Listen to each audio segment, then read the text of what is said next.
Dang, Miami is so freaking beautiful. It's your boy, Big Brother Jake, and today's video is titled, Why the Bar is the Best Place to Network, okay? And hear me out, okay? I'm not an alcoholic. I did just finish my margarita. I know it's delicious, but there's a lot of different like job events that I've heard people go to that I've seen YouTube videos. I've been to a couple before, and the problem with them, well, I've never been to a networking event actually. That's what I'm talking about.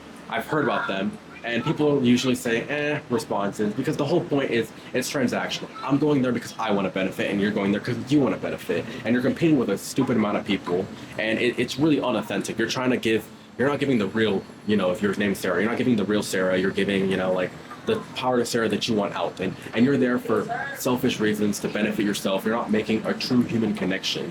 And so what usually happens is absolutely nothing. You just hand out resumes and they lead to nothing, and everyone complains about how they're struggling to get a job, right?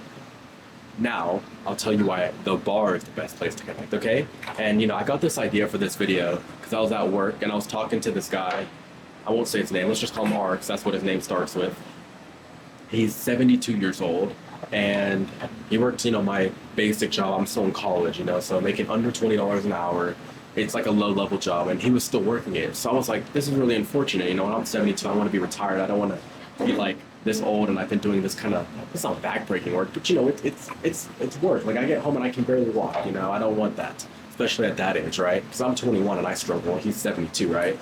And then when I was talking to him, I found out he actually went to college for accounting, got his degree, and after COVID, they kind of hoed him, and they were like, "You're too old to go back to work." So that's why he got stuck in my job. I don't know if he didn't invest or if he just likes working to stay young, whatever it is, right? But he's working full time at a difficult job, and he's just had surgeries, and he's back to work within 3 days. So he probably does need the money. And when I was talking to him, I was like, okay, so how did you get that first job, right? Because I'm at that point where I'm about to go into my senior year of school, and I wanted to know. And he goes, funny story, actually. I was at the bar, and I was talking to this guy for a while, and then, when you're talking to someone at the bar, hey, my name is Jacob, whatever, are yapping it up, oh, like, what school do you go to? Oh, you go to, like, UT Austin. Oh, you go to, like, ASU, like, oh, that's pretty cool, and y'all keep talking, and he's like, oh, actually, I'm about to graduate with my marketing degree. He was my accounting degree, I guess, in this example, right? And you're just yapping it up, and he's like, oh, well, I actually own a business that does this. And you're like, okay. But the whole point is, obviously, the conversation doesn't go like that, but that's part of it, right? And you're having authentic conversation where you're talking about the football team, or you're talking about boxing, or, the drink that you just got, that sort of thing, just life in general. And what happens is this gives you the opportunity to, like, connect. That person that I meet at that networking thing, they won't like me as a person. They'll be like, oh, he's a good candidate, but they're not going to like me. They're not going to truly like me and build that emotional connection. But if they were to get to know me at the bar and, we're a little tipsy, we're like sharing maybe a little too much, we're having fun, we're cracking jokes, maybe we support the same football team. If you're in the same city, you probably do. Builds a little connection right there. That's beneficial. So what happens in this situation is like, oh, you're an accounting, or he was an accounting graduate at the time. He had just graduated. It's like, no way, I run this business that does this. Or he was, I'm the manager of this business, I could probably get you a job. You should apply. And guess what happens when someone applies and you know them and you like them? It's not about what you know, it's about who you know. And that is like the biggest life thing ever. Like all these like Nepo babies that like, there's a lot of really rich kids at my school.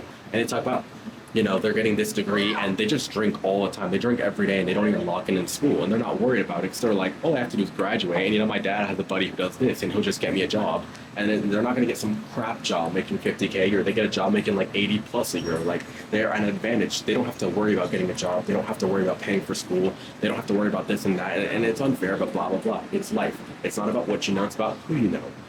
And of course, they also I didn't even know that an internship was a thing until I was in college. These kids, they knew about it in middle school and high school. Like they've always known. They get told all these little things like, oh, you want to do this on your resume, you want that little advantages. So another, piece of advice would be look at what the wealthy people, the rich people are doing, the people with advantages in whatever aspect of life you're at, and emulate that, copy that. But back to the bar thing. When you're at the bar, it gives you the chance, and it doesn't have to be the bar, it's anything like that. Maybe it's at a football game, anything, right?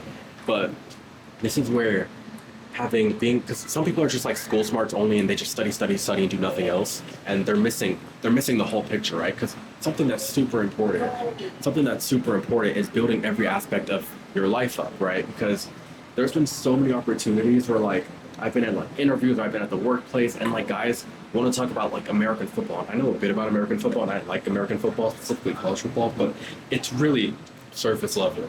I'm more of a soccer guy, European soccer guy, but that's a story for another day, right? So I can come somewhat talk to them, but like when I see guys who talk to them, like, oh, you support like this team? Like, no way, like I do too. Or even if they don't, they just keep yapping about, oh yeah, the finals last year, this and that. Like they build a true connection, and then it's like, I like that guy, and then it's like the chances of them hiring that guy that they like or me, they're gonna hire that guy, you know. And the conversation always, you can always steer it to something that benefits you, and they're always looking to hire or to give opportunity to someone who they like or deserve, you know? But that's kind of my whole thing. So like, yeah, talk to people at the bar, you know, but the whole point of this message is to screw the networking events and just get out there and just meet people naturally, right? Because you're sitting next to this guy at the baseball field and y'all can get into a natural conversation, and then it just happens to come up that you do this, and of course he runs a company, he or she or whatever, and then they can get you an advantage because it's about who you know, not what you know. So know more people, be out there, okay? That's my advice for today. Hope y'all appreciated it.